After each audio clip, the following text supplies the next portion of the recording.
Original musicals on Broadway are really struggling, and Broadway's in trouble. Let's talk about it. Hi friends, if you're new here, my name is Katharine Quinn. I talk about Broadway lifestyle and financial freedom. I also work on Broadway, off-Broadway, pre-Broadway, across the country. Theater is, for better or worse, the love of my life, and I'm super passionate about debunking the Broadway myths and sharing that with all of you. I recently posted a TikTok video including the Broadway grosses from last week as of the time that I'm recording this video, which is the end of October, expressing my concerns about the current state of American musical theater, specifically commercial theater, specifically Broadway. So I'm sitting here looking at the Broadway grosses. And I know we've been talking about this for years, but I feel like we have absolutely hit a point where Broadway is not becoming dissimilar from Vegas. We've like out-commercialed commercial theater, and it bums me out so hard. Like, it is officially the case that only shows that have massive existing IP or a massive star are succeeding, except for the once-a-decade behemoth musicals. So Hamilton of the last 10 years, Wicked of the last 20 years. These are the shows that are the top grosses on Broadway right now. So Lion King, tried and true Disney. Hamilton and Wicked, those are the once-a-decade behemoth musicals. Josh Groban and Sweeney Todd. Daniel Radcliffe and Jonathan Groff and Lindsay Mendez and Merrily We Roll Along. MJ, massive IP. I mean, I don't know if that technically counts, but it's like the Michael Jackson musical, obviously. Aladdin, massive Disney. Moulin Rouge, massive movie. Back to the Future, massive movie. Harry Potter, massive franchise. And then when I scroll down to the bottom grossers, it's kind of devastating to me because it's like, the Shucked of it all has completely bummed me out and honestly baffled me. Shucked is not a super expensive show to run. It's, you know, a barn. There's not giant, super expensive stars in it. There's not a ton of automation. Like, it's a simple show. And it's also not performing terribly. It's at 750 consistently and 85% capacity. Which, like, pre-Panini would be like, that's a healthy show. Is it crushing the box office? No, but for a mid-sized show, that should be completely fine. Like, for me, it always was that, like, alarm bells would start sounding when you hit, like, 6 something. And obviously, every show has a completely different operating budget, so, you know, details vary. But I'm like, if a show like Shucked, which needs time to continue to build its, like, word of mouth and audience, it's an original show, but it's a crowd pleaser that is hitting like 85% capacity and is hitting like 750K a week. If they can't make it, or even some like it Hot with like nearly 1 million and like 75 to 80% capacity, also closing. The Cottage has really never performed well. Here Lies Love, we all know, struggling. And I loved that show, so that makes me really sad. But I'm just like, have we made it completely untenable for original musical theater to actually succeed on Broadway? And I worry that the answer is yes. And I want to know how we fix that. Like, I am going to try to organize some roundtables with producers, theater owners, press folks, marketing folks, and gather those people in a room, film it, and not like interrogate, but like, you know, like a Hollywood Reporter roundtable, and just be like, hi friends, what's going on here? Are theater owners gouging with rent? Are we completely misplacing our advertising and marketing dollars? Definitely partially. But I think that Shucked has handled all of the marketing incredibly intelligently. I think it's done a lot of fun, really smart things. I do think that the push for the show could have happened earlier. Like, I'm a big advocate for starting your big community building pre-Broadway. That's what I'm specializing in, hire me. But still, I'm very worried for new musicals on Broadway. And that kind of makes me worried for like the kind of art that we're gonna get to see, because it's like, are investors going to continue being okay with like losing? I mean, listen, historically shows don't recoup. 8 out of 10 shows fail on Broadway, and by that I mean they don't make their money back. And you know, it's October, it's not holiday season, it's not peak time for tourists, but I just feel like turnover, like churn rate, is higher than it's ever been, and I think that's going to keep happening. But investors stand to lose more money on Broadway shows than ever before. And like, how do we balance the art and the commercial of it all, which is like always a question of, you know, always a Broadway question. But especially now when it's like, unless you have Daniel Radcliffe, unless you have Josh Groban, unless you have a Disney property, you're gonna last 5 minutes on Broadway. You won't make it a year. What part of Broadway budgets has broken Broadway? my primary argument was that if you look at the Broadway grosses, which we are going to do, look at the most recent Broadway grosses as of the time again that I'm filming this video, and sort of break down some of the patterns I'm seeing and why I am concerned, as well as potentially troubleshoot some alternatives and how we might be able to get out of this slump. I also want to unpack some of the response that I've received to that video because, as always, I'm interested in creating dialogue. This is not meant to be a monologue situation, and I'm really interested in the conversation that is happening around this from producers, from stage managers, from fans, from the world over. All right, let's pull up the grosses. As always, I am referring to the Broadway World Broadway grosses. In case you aren't aware, Broadway shows actually report their grosses every single week. Anyone can look them up online. My favorite source of the grosses is Broadway World. I just find that the easiest to look at and sort of sift through, sort. Great, so these are the grosses for the week ending 10/22/23, so October 22nd, 2023. Okay, the first way that I like to sort is by capacity. Now, this is tricky. The entire reason that I was inspired to, like de-spired if that's a thing, to make this video is, in case you don't know, I worked on the show Shucked on Broadway. It is near and dear to my heart.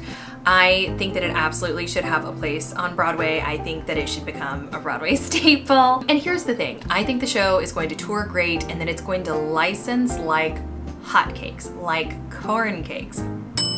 I didn't write the jokes, those were all Robert. It is mysterious, baffling to me that if a show like Shucked can't succeed on Broadway, what can? Now, I'm not saying that because of the quality of the show, although I am entirely biased and I love the show dearly.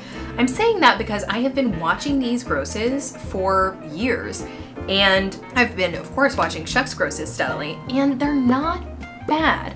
So it used to be the case that anytime, so let's look at this. Okay, so let's sort by capacity, sure. Rough week for Melissa Etheridge, but that's actually not entirely true. She is one human being plus a band. The capacity is not great, they're at like 50%, but all right, let's take a look at Shucked first, just because I'm on the corn wagon?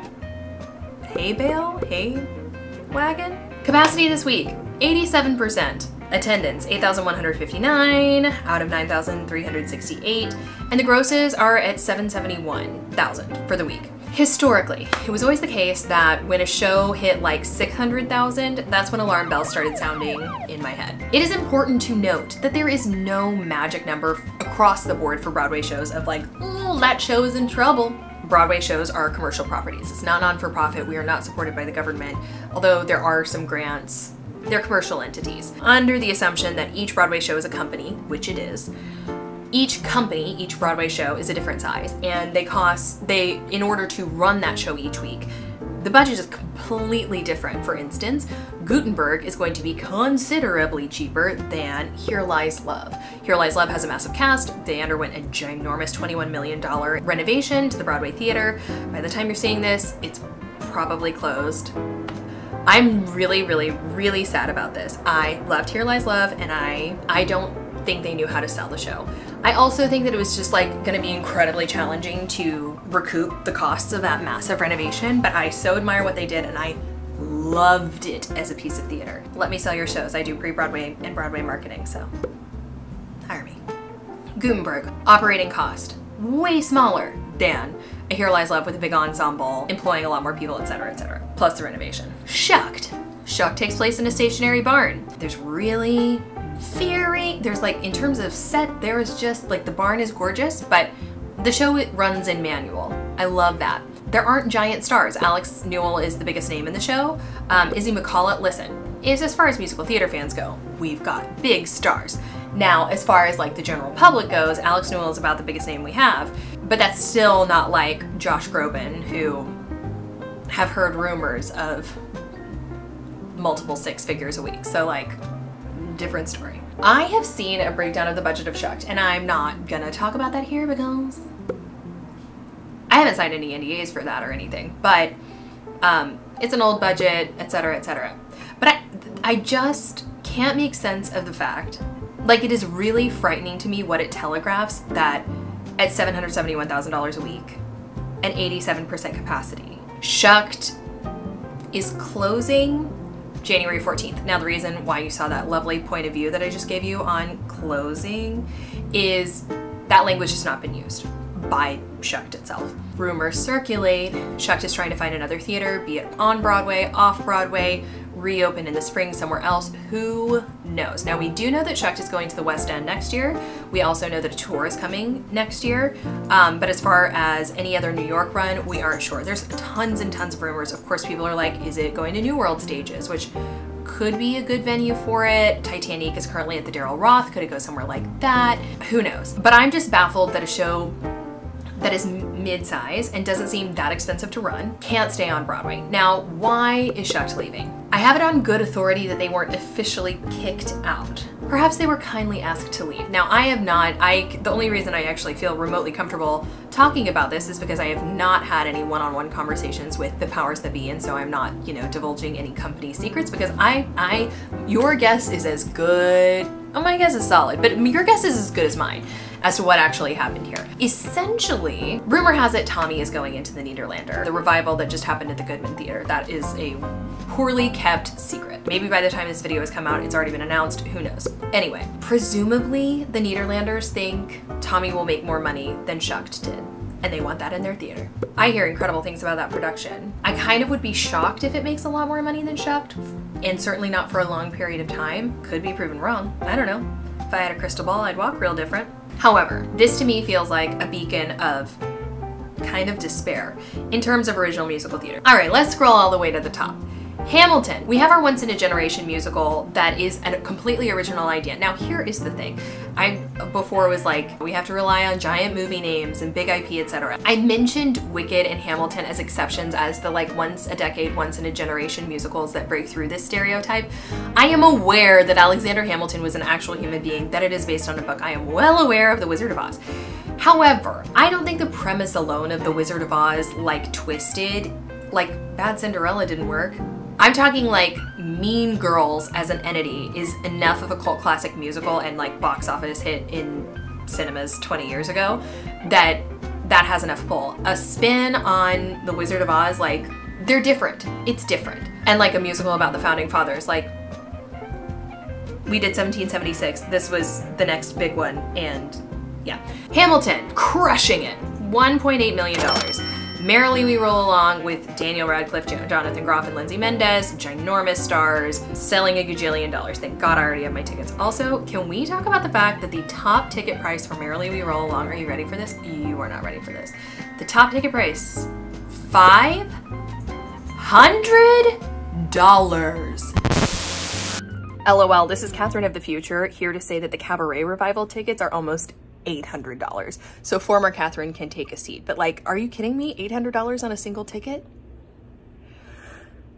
Okay, back to the video. That is approximately what I paid in rent the first 5 years I lived in New York City. A month. The Lion King, making over $2 million. They have a giant theater and they're doing great, but their top ticket price is $200. Sweeney Todd starring Josh Groban, $1.7 million, top ticket price $400. Work, okay.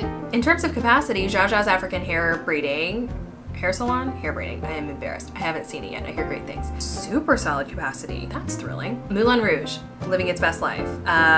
Top ticket price $400, 97% capacity, based on a giant movie. Wicked, still living its best life, nearly $2 million, 20 years later. Book of Mormon, hanging in there, 96% capacity, $1 million.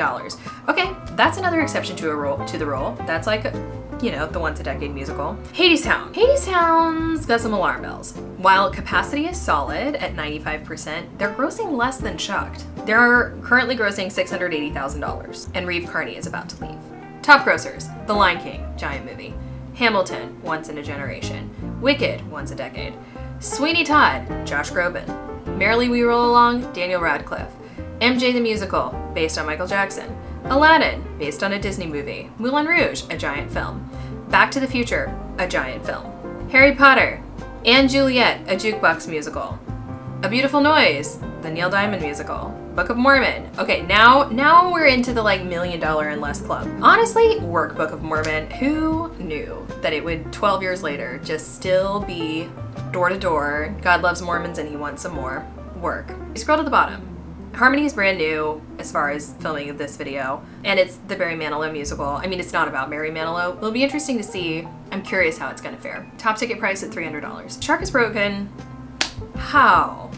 How is it still open? How? I think it was already a limited run, but like $240,000 a week. What? 60% capacity. Danny DeVito's show is new, 93% capacity. Cottage should be making more money. It should also have more than 75% capacity. Marketing could use a little lift. There's some great folks in that show. It's a treat. Pearly Victorious, I love, and why is it sitting at 63%? It makes me very, very, very, very sad. The show is exceptional. If it is still running at the time of this video's publication, please go see Pearly Victorious. Leslie Odom Jr., really funny, phenomenal writing, highly recommend. Here Lies Love has probably closed by the time this is up. What does this signal? What does this tell us? There are those mid-size shows, but Shucked was in the middle of the pack in terms of grosses, and it's being kicked out of its theater, nudged out of its theater, whatever is happening. A friend of mine was saying their partner works on a bunch of Broadway shows. They work on Broadway shows. They're a Broadway power couple, work. They were saying that the shows that their partner had worked on that had very small casts and were a comedy succeeded, which may mean that Operation Mincemeat should travel over from the West End. Broadway shows are already not recouping. They didn't recoup pre-pandemic. They're certainly not recouping post-pandemic. 8 out of 10 Broadway shows do not make their investment back. It just makes me worried for original musicals trying to make it on Broadway. Currently on How to Dance in Ohio. Very curious to see how that's going to fare. Of course, I want it to be a wild success. And it's a small show, which is helpful. And I think the operating cost, from what I understand, is super reasonable. We have really smart young producers. We'll see. We'll see. Theater feels, as I've talked about many, many times, quite antiquated to me in terms of the business of Broadway, the business of commercial theater. I don't know if live streaming is the solution. It's certainly a solution. If there were a monthly stream of every single Broadway show, if there were a quarterly stream of every single Broadway show, again, I think the upfront cost would be substantial. The thing that's interesting about live stream that people just do not talk about enough, I do not think it is wise to do a pro shot on the back end of a run. You can, and like, the pro shot of Hamilton is not making anyone, obviously, go to the theater any less. Like, it's still making so much money and was over capacity last week in the middle of October. But it was already a phenomenon. What I think can be useful is we are not telling people what these shows are about, and we're asking them to spend almost up to $500 on a single ticket. So for a family of 4, you're spending $2,000 on 3 hours at the theater, that in a tiny seat, waiting for the bathroom, $20 for a pack of M&Ms, and we all are like lamenting why shows are closing. The experience can kind of suck. And that's not talking about the art. I want, you know, I talk about this all the time, but I want earlier show times, I want accessible theaters, and I think that live streaming is not only smart because it's a potential additional revenue stream. And the people who are like, listen, we tried live streaming during the pandemic and it didn't work. First of all, we never really nailed it. Second of all, live streaming is advertising. And if you can offer like a ticket price that isn't $500 or even $100 and offer a live stream ticket, first of all, it's going to reach more people, broader word of mouth, and it will also tell audiences what they would get in person, much like a CD would for a concert, or a live stream of a Taylor Swift Eras Tour concert in another city is going to indicate what you're going to experience in real life. I have a lot more thoughts about this, but I have to tell you that people have been stealing my ideas lately. So I'm a little like, you know, if you want to talk about live streaming and you want to talk with me, if you want a consultation, let's set up a meeting. I would like to be perfectly clear that I want as much education as readily available as possible, but in terms of getting into the weeds of ideas of live streaming and some of my social media marketing, I know what I'm doing because what I've been trying is working really well. We're all in this together. I'm curious to know what you think. Am I being needlessly doom and gloom? I want to know what some solutions are, because regardless, the model isn't working. So how can we make this industry thrive? I don't think it's a pipe dream. We have more theater crazed humans now than we have in decades. So there's gotta be a solution. I think the experience needs to be more pleasant, and I think that we need to tell people what they're going to see much sooner and much more clearly and reach them on the platforms that they're actually on. I wanna hear your ideas, so please leave them in the comments. As always, thank you so much for watching this video. I welcome you to reach out on Instagram or TikTok at It's Katharine Quinn. Make sure you like and subscribe. It lets me know that I'm not alone in this little internet universe caring about the state of theater. Thank you so much for watching, and I'll see you next time. Bye.